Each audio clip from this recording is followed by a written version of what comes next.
Rêve de plein air, AlcoVR. Choix, service et savoir-faire chez AlcoVR. Bonjour, mon nom est Gaétan Miro, technicien en véhicules récréatifs pour AlcoVR. Le vidéo qui suit se veut un outil de référence indispensable pour que vous puissiez bien comprendre le fonctionnement de tous les appareils de votre unité. Je vais vous expliquer étape par étape et en détail comment celles-ci fonctionnent pour que vous puissiez les utiliser d'une façon sécuritaire et efficace. Prenez le temps de visionner cette vidéo et de suivre simultanément la brochure que l'on vous a remise, et ce, avant de venir chercher votre unité. Merci à vous et bon visionnement. Nous allons débuter la démonstration du fonctionnement de votre tente roulotte en commençant par l'extérieur. Premièrement, une batterie 12 volts alimentation DC est requise pour les contrôleurs de chauffe-eau, de réfrigérateur ainsi que de la fournaise. Le 12 volts se branche avec les fils rouges du côté positif et les fils noirs et blancs du côté négatif. Cette alimentation 12 volts permet aussi l'éclairage des lumières au plafond et des ventilateurs de plafond. Un câble d'alimentation 30 ampères 110 volts est inclus avec votre unité. Une extrémité est branchée sur l'alimentation du camping, l'autre extrémité se branche au réceptacle de votre unité. Le 110 volts sert principalement à votre réfrigérateur 110 volts ainsi qu'aux prises électriques qu'on retrouve à l'intérieur de votre unité. Une bonbonne de gaz propane est déjà installée sur votre unité, branchée à un régulateur. Le régulateur, sa fonction est de prendre de la haute pression et de baisser la pression à 11 livres par colonne d'eau. Le propane est utilisé pour le réfrigérateur, le chauffe-eau ainsi que la fournaise. La patte avant permet de découpler votre véhicule de l'unité. Elle permet aussi une mise à niveau de l'avant vers l'arrière de votre tente roulotte. Votre unité comporte 2 ou 4 stabilisateurs qui permettent de maintenir de niveau de gauche à droite votre unité. Une fois le stabilisateur rendu au sol, ne faites qu'un tour supplémentaire pour bien stabiliser. Ce stabilisateur ne permet pas de lever l'unité, simplement la stabiliser. N'oubliez pas qu'il est très important d'avoir un bon niveau de l'avant vers l'arrière, ainsi que de gauche à droite, pour une bonne ouverture de votre porte et une facilité d'installation de votre porte. On retrouve ici l'entrée d'eau fournie par le camping, communément appelée entrée d'eau de la ville municipale. Simplement branchez votre boyau d'arrosage, inclus avec l'unité, allez le brancher à la sortie d'eau fournie par le camping pour avoir de l'eau dans votre unité. Un petit peu plus bas, nous trouvons une sortie qui est en fait la sortie de l'évier. L'évier sort directement son eau. Vous y retrouverez un adaptateur spécialement conçu à cet effet. Vous lui branchez aussi un boyau d'arrosage que vous envoyez dans les égouts du camping afin de vidanger l'eau grise de votre évier. Vous prévoyez faire du camping sauvage ce week-end? N'oubliez pas de mettre de l'eau dans votre réservoir d'eau fraîche. Introduisez simplement votre boyau d'arrosage, le laissez couler. Une fois plein, un boyau de trop plein débordera au sol. Vous retirez votre boyau d'arrosage et c'est tout. Afin d'utiliser l'eau de votre réservoir, nous verrons encore un peu plus tard, à l'intérieur un interrupteur qui actionnera une pompe à eau fonctionnant sur le 12 volts pour faciliter l'arrivée d'eau dans votre douche si requis ou dans votre évier. La façon de vider votre réservoir est simplement d'ouvrir une valve située sous votre unité du côté gauche. Si vous n'avez pas de valve, simplement dévisser un bouchon qui videra votre réservoir d'eau fraîche. Certains modèles de tente roulotte ont une douche extérieure. Simplement ouvrez le panneau, retirez la douche téléphone et le robinet d'eau chaude et d'eau froide sont accessibles facilement. Le chauffe-eau de marque Suburban, quantité 6,1 gallons, fonctionne au gaz propane seulement. Les relais fonctionnent au 12 volts provenant de la batterie. La façon de démarrer notre chauffe-eau est d'actionner l'interrupteur intérieur que nous verrons plus tard. Quand votre eau sera chaude, il s'arrêtera automatiquement et démarrera automatiquement au besoin. Tous les contrôles de votre réfrigérateur sont à l'extérieur de votre unité. Ici en bas, nous avons le contrôle pour le gaz propane seulement. Un peu plus haut, nous avons électricité 120 volts et 12 volts. Notez que sur certains modèles, le contrôle de gaz propane se retrouve à gauche des contrôles électriques. Commençons par le gaz propane. nous avons un contrôle on-off. Ici, à gauche, nous avons le contrôle de température qui varie de 1 à 5. Un peu plus haut, nous avons l'allumeur électronique. La façon de faire fonctionner au gaz propane, simplement mettre l'interrupteur en position on, presser, attendre environ 4-5 secondes, presser l'allumeur électronique. La flamme va démarrer sous la cheminée. Il est facile de constater qu'il est allumé. Vous avez une ouverture ici et simplement à regarder, vous allez voir la flamme qui fonctionne. Si vous ne voulez pas utiliser le gaz propane, simplement mettre la position off, il s'éteindra, et utiliser la position 120 volts en position on. Naturellement, votre unité doit être branchée sur un secteur 120 volts fourni par le camping. Cependant, si vous êtes sur la route et vous ne voulez pas utiliser la fonction gaz propane, utilisez la fonction 12 volts. Faites attention, ne jamais utiliser. En fait, il est recommandé de ne jamais utiliser la fonction 12 volts quand vous êtes en camping. La demande d'énergie est tellement grande que votre batterie se déchargera très facilement. Si vous êtes en camping et vous n'avez pas d'alimentation 110 volts, il est préférable d'utiliser la fonction gaz propane seulement. Le contrôle de température pour la section électrique se trouve un petit peu plus haut que les boutons poussoirs. Une note importante, si vous pressez l'alimentation 110 volts en position on et ensuite vous pressez l'alimentation 12 volts en position on, cette action n'est pas permise. Le circuit électronique coupera automatiquement l'alimentation de votre réfrigérateur et il ne fonctionnera pas. Pour votre sécurité, n'oubliez pas de gonfler vos pneus ainsi que le pneu de secours selon les recommandations du fabricant. Nous allons maintenant procéder à l'ouverture complète d'une tente roulotte, étape par étape, lentement afin de bien comprendre le fonctionnement.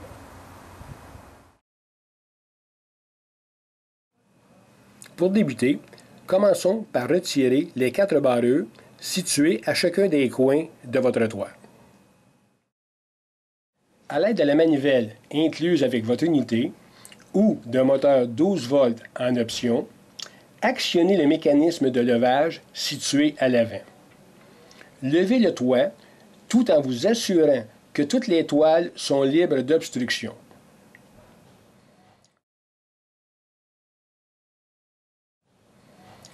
Ouvrir complètement le toit jusqu'à ce que le guide, qui est un fil de couleur, soit situé du côté gauche ou du côté droit, soit tendu légèrement. Si votre unité a une extension de banquette, il faut, en premier lieu, tirer la toile de celle-ci, et ce, avant de sortir les lits. Mise en place des barres de soutien du lit avant. Normalement, les barres de soutien sont localisées sous le matelas du lit avant. La façon d'insérer ces barres est de, premièrement, insérer la partie supérieure sous le lit, dans la fente appropriée à cet effet. L'autre bout s'insère dans la partie centrale des fentes avant du pare-choc. Normalement, il y a toujours 3 fentes. L'autre côté du lit s'insère de la même façon. Notez que le bout blanc nous indique que ces tuyaux doubles sont utilisés pour le lit avant. Tirez maintenant le lit avant qui glissera aisément sur la partie horizontale de chacune des barres. Les supports de lit arrière sont installés de la même façon. Cependant, la partie du bas doit être insérée dans la deuxième fente en commençant par le bas. La partie supérieure est entrée sous le lit. Une fois installés, notez que les bouts de ces tuyaux sont noirs, nous indiquant qu'ils vont à l'arrière. Tirez le lit complètement, toujours en glissant sur la partie horizontale des supports de lit. Pour les tentes roulottes avec tuyau simple de support de lit, tirez le lit complètement vers l'extérieur. Maintenant, sous le lit, insérez la partie ronde du tuyau dans le pare-choc avant. Levez légèrement le lit et insérez la partie plate dans son ancrage. 2 poteaux de sécurité en forme de U doivent être fixés aux poteaux diagonalement opposés pour empêcher l'effondrement du toit. Notez que la partie coupée à angle est la partie supérieure. Procédons maintenant à l'installation de l'extension de la banquette. Il s'agit de débarrer les 2 loquets, côté gauche et côté droit. tirez complètement l'extension vers l'extérieur. Placez du mieux possible la toile, ce qui nous facilitera l'installation des velcro. Commençons par poser le velcro extérieur sur les coins de la banquette. Le tout sera fini par l'intérieur. De l'intérieur, nous allons mettre 2 goupilles qui empêchera la banquette de se déplacer vers l'intérieur.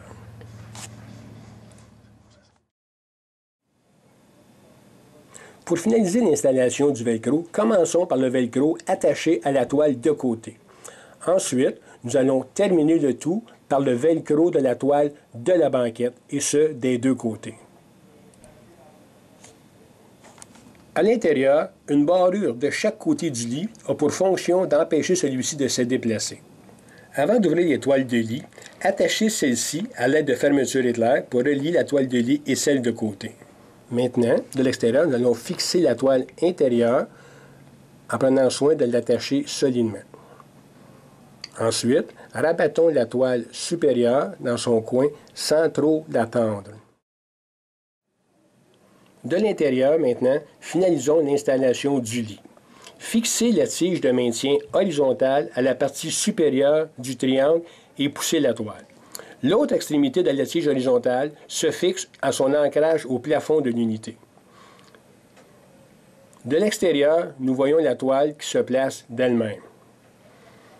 Suivra l'installation des velcro sous chacun des lits, côté gauche et côté droit.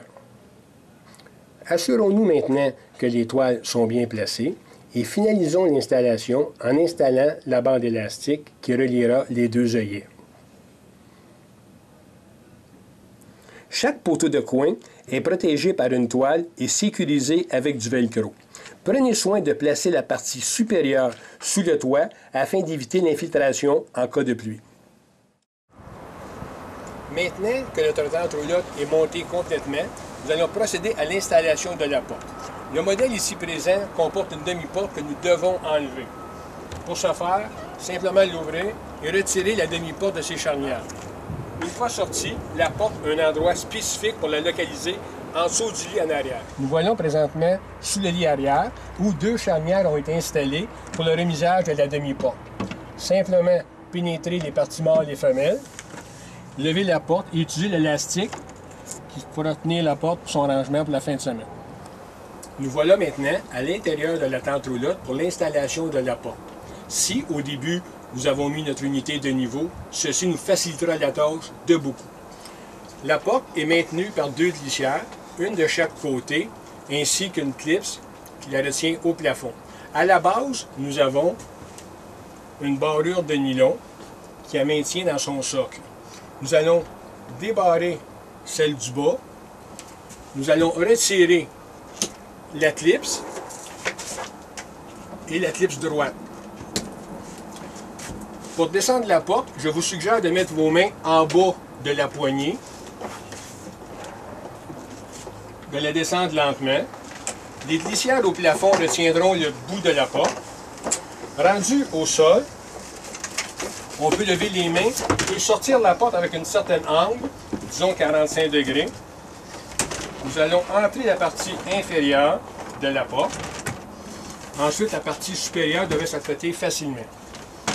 Nous allons barrer le haut, Faites attention de retirer la toile. Chacune des mains peut être mise de côté pour tenir la porte. Mettre la barrure de chacun des côtés. Et voilà, la porte fonctionne déjà. Pour solidifier la porte dans son ancrage, le velcro peut être posé du côté gauche et du côté droit. Cette action portera notre porte encore plus solide. Maintenant, nous allons aller à l'extérieur afin de fixer le velcro de la même façon. À l'extérieur, le velcro se pose de la même façon qu'à l'intérieur, ce qui fera un cadrage vraiment solide. Maintenant, du côté droit, le principe demeure le même.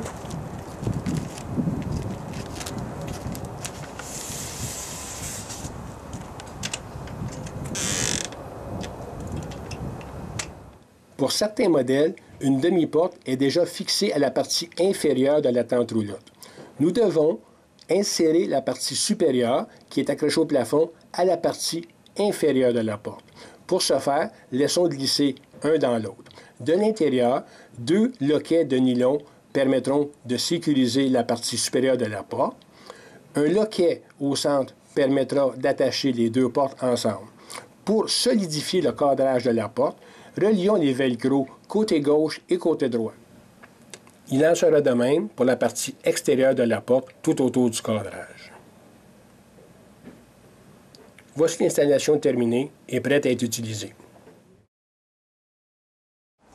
L'étape suivante consiste à mettre en place le poêle au gaz propane et l'évier. Simplement lever et déposer lentement sur sa base. Cette opération permet d'actionner un interrupteur qui alimentera les lumières du plafond ainsi que le ventilateur. Le modèle d'évier que nous utilisons présentement a l'eau chaude et l'eau froide. Notez que l'eau qui en sortira sera évacuée directement du boyau extérieur vers les égouts du camping. Chacune de nos unités est équipée d'un détecteur de gaz propane. Celui-ci se trouve à la hauteur du plancher, étant donné que le gaz propane est beaucoup plus lourd que l'air. Si une fuite de gaz se produit, la lumière rouge clignotera ainsi qu'un son strident qui se fera entendre. Nous vous suggérons fortement de fermer votre bonbonne de gaz propane et de vérifier vos appareils qui fonctionnent au gaz. Ici, on parle du poêle, de la fournaise et de votre chauffe-eau. Si vous ne détectez aucune odeur de propane dans ces endroits, vous n'avez qu'à réouvrir votre bonbonne de propane, actionner le bouton Reset qui éteindra la lumière rouge, allumera la lumière verte et attendre quelques instants. Cependant, si le même problème revient, nous vous suggérons fortement de fermer votre bonbonne de propane à nouveau et de contacter un technicien certifié d'Alcover. Les tentes roulottes sont équipées d'un convertisseur. Le convertisseur est branché directement sur le 110 volts 30 ampères du camping. Son but est de fournir l'alimentation 110 volts ainsi que la transformation en 12 volts. De plus, le convertisseur fournit du 12 volts pour charger votre batterie.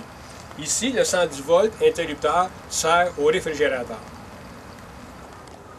La radio fonctionne au 12 volts seulement. Elle fonctionne AM, FM. Elle accepte les CD ainsi que les MP3. De plus, on peut y insérer une clé USB et une carte numérique SD.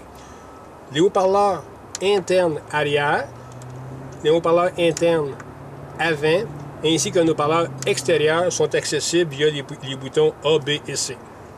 Vous êtes en déplacement sur la route ou en camping sauvage. Vous avez cependant prévu, avant votre départ, de remplir votre réservoir d'eau fraîche. Maintenant, nous avons besoin d'eau. Le simple fait d'actionner le bouton interrupteur de la pompe à eau actionne la pompe et vous donne une pression d'eau dans vos tuyaux.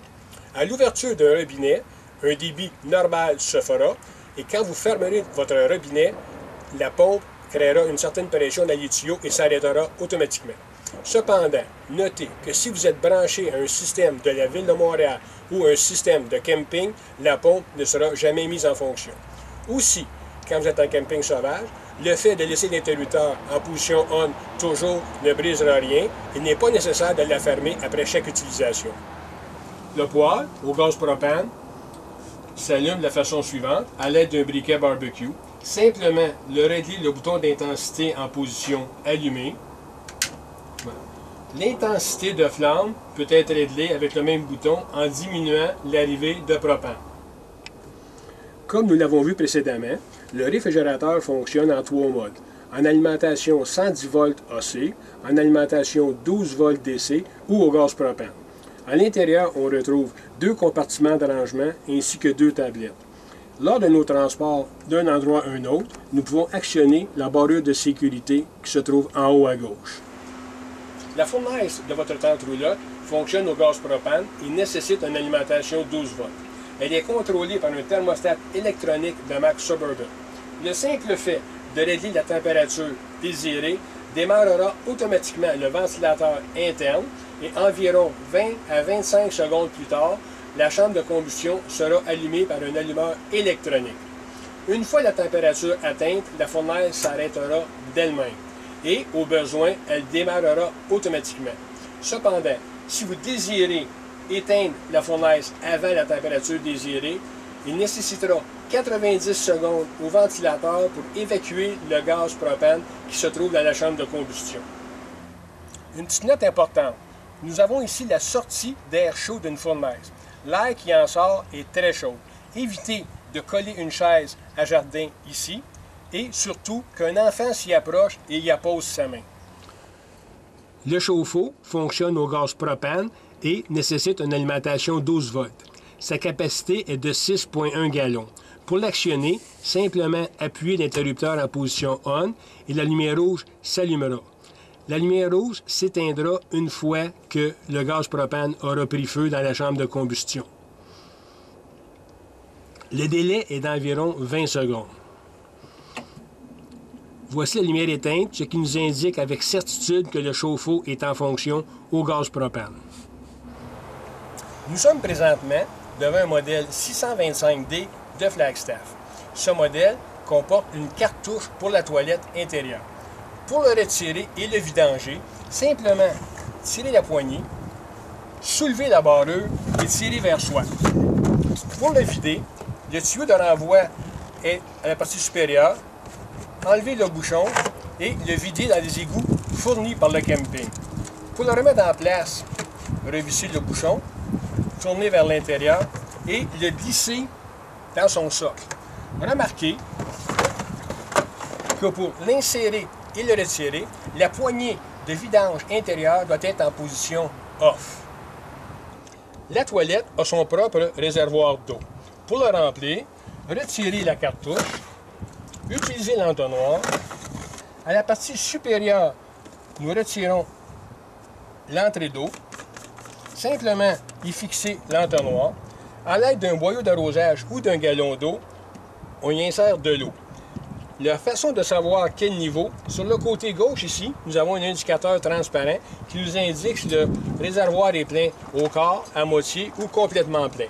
Une fois plein, retirez votre galon d'eau ou votre boyau d'arrosage, repositionnez le couvercle, fermez et remettre en place votre entonnoir. Nous sommes présentement dans une unité ayant un compartiment douche-toilette. La douche, téléphone, a son robinet eau chaude, eau froide. Afin d'actionner la chasse d'eau de la toilette, nous devons appuyer sur le bouton et afin de vidanger la toilette, tourner la poignée d'un quart de tour et de refermer. N'oubliez pas que la position fermée doit être en fonction pour être capable de retirer le récipient de toilette et de le réinsérer après usage. Le barbecue extérieur fonctionne au gaz propane basse pression. Une connexion déjà incluse dans l'unité se trouve à l'arrière du barbecue. Simplement la tirer, enlever la valve de sécurité, c'est un quick connect, connexion rapide, on entre et on referme, ce qui permettra l'arrivée du gaz. Pour allumer le barbecue, simplement presser le bouton, tourner en position maximum, utilisez un briquet barbecue et allumez votre barbecue. Pour régler l'intensité de chauffage de votre barbecue, simplement se diriger vers un minimum.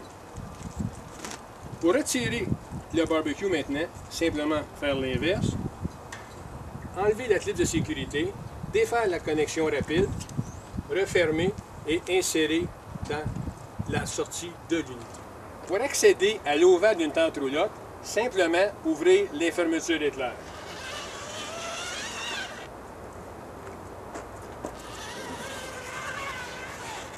Maintenant, enlevez les courroies qui sécurisent l'auvent à l'intérieur de la pochette. Une fois les courroies de sécurité enlevées, déroulez simplement l'auvent en vous éloignant de l'unité. Une fois déroulé, la façade de l'auvent est déjà aménagée pour recevoir la partie horizontale et la partie verticale de votre auvent. On retrouve la patte qui ira sur votre unité et ici, une patte ajustable qui ira au sol. Le poteau vertical de l'auvent est ajustable en 4 positions. En changeant la position, en utilisant une des 4 ouvertures. Le bras horizontal de l'auvent, aussi ajustable en serrant, doit être introduit dans le socle déjà fixé au toit de votre tente roulotte. Pour refermer l'auvent, Débutons par le retrait du bras horizontal. Dévisser et l'introduire à l'intérieur complètement et serrer délicatement. Pour remiser le bras horizontal, simplement l'insérer dans une fente de la façade appropriée à cet effet. Pour le bras vertical, simplement le débarrer et l'introduire à l'intérieur et le remiser dans son socle approprié à la façade de l'auvent. Pour remiser l'auvent dans sa pochette, simplement la rouler en laissant la toile vers l'extérieur. Une fois l'auvent complètement roulé et introduite à l'intérieur de la pochette, facilitez-vous la tâche en fermant légèrement la fermeture éclair. Ceci permettra le maintien intérieur de l'auvent et facilitera l'attachement des courroies de sécurité. Maintenant, refermons les fermetures éclair.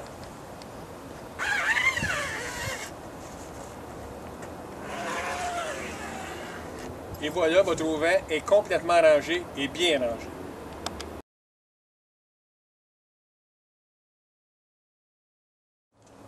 Pour remiser la porte lors de notre départ, simplement, on va enlever les toiles et les rideaux pour ne rien briser. On enlève le velcro de chaque côté de la porte, ainsi que l'extérieur. Même procédure, ainsi que l'extérieur. Nous allons débarrer le haut de la porte avec les barrures en nylon, le côté droit, le bas de la porte, le côté gauche. Simplement pousser la porte vers l'extérieur, la prendre le plus bas possible, disons en bas de la poignée, et simplement se déplacer à l'aide des glissières du plafond. Et la barrure du bas entre déjà dans la base et maintenant la porte ne peut pas tomber. On lève, on fixe la première clipse. De l'autre côté. N'oubliez pas de barrer la partie du bas. Et voilà, la porte garde sa place lors du transport et la fermeture du toit. Commençons par éteindre la lumière de plafond. Fermez le dôme de ventilation extérieure. Abaissez le couvercle du cabinet de toilette. Tirez la languette adaptée à cet effet pour fermer le dossier du divan. Fermez la table, sécurisée avec le velcro, et replacez la table dans ses ancrages en levant les coussins. Ensuite, placez les coussins pour être bien rangés lors de son déplacement. Pour la fermeture des lits, débutons par lever les fermetures éclairs de chaque coin. Notez qu'il est préférable d'arrêter environ 10 à 12 cm du toit. Retirez les barrures de lit côté gauche et côté droit. Retirez la barrure de sécurité de votre extension banquette. Ensuite, enlevez la barre horizontale de la toile et remisez sous le matelas. En tirant sur la toile, le triangle tombera et la toile se placera d'elle-même sur le matelas. Il en est de même pour le triangle d'extension de banquette. Abaissez sur le plancher la section évier et poêle au gaz propane. Ensuite, prenez soin de bien visualiser tout autour de votre unité que rien ne peut obstruer ou être endommagé lors de l'insertion des lits. Pour les unités ayant des extensions de banquette, il est important de prendre note que l'extension doit être à l'intérieur afin de permettre au lit de rouler adéquatement sur les roulettes préalablement installées. De l'extérieur, retirez les toiles de velcro tout autour de l'extension de banquette. Poussez la banquette vers l'intérieur et prenez soin de la sécuriser avec les loquets situés de chaque côté. Prenez soin aussi de retirer la toile pour que celle-ci ne soit pas endommagée ou qu'elle n'obstrue l'insertion des lits. Défaire les toiles entourant les 4 poteaux de toit, ainsi que le velcro des toiles de lit. Prenez soin de plier adéquatement chacune des toiles. Cette action devra être répétée au lit avant et arrière, côté gauche et côté droit. Le repli des toiles facilitera l'insertion du lit ainsi que la fermeture du toit. Retirons maintenant les 2 poteaux de sécurité en forme de U et les ranger sous les matelas du lit avant et lit arrière. Avant de fermer les lits, nous devons remettre en place la demi-porte. Simplement l'entrer dans ses charnières, la fermer et la sécuriser. Nous pouvons maintenant entrer le lit avant et arrière de façon sécuritaire. Une fois entré complètement, retirez les tiges de support de lit et les remisez sous le matelas. Nous procédons de la même manière pour le lit arrière. Cependant, vous devez retirer légèrement celui-ci pour y ranger les supports de lit sous le matelas. À l'aide de la manivelle ou du moteur électrique 12 volts, abaissez le toit de moitié. Maintenant, poussez fermement les toiles vers l'intérieur pour les protéger. Vous pouvez arrêter une deuxième fois pour vous assurer que toutes les toiles sont bien rangées vers l'intérieur. Une fois le toit arrêté, il est requis de baisser les 4 coins manuellement. Maintenant, nous devons finaliser le tout à l'aide des 4 barreurs situés à chacun des coins de l'unité. Prenez note que la dernière barreuse peut être sécurisée pour le vol à l'aide d'un cadenas. Assurez-vous que tous vos stabilisateurs sont complètement levés. Rangez votre manivelle. Ensuite, rabattez votre poignée d'assistance sur le côté de l'unité et levez le marchepied. La fermeture de votre tente roulotte est maintenant terminée. Voici ce qui conclut notre vidéo de démonstration. Vous avez des questions, vous avez des commentaires, venez nous visiter. Alco-VR, 2380 Montémasson à Laval ou téléphonez-nous au 450-666-2444. Merci. Pour vos rêves de plein air, Alco-VR. Soins, services et savoir-faire chez Alco-VR.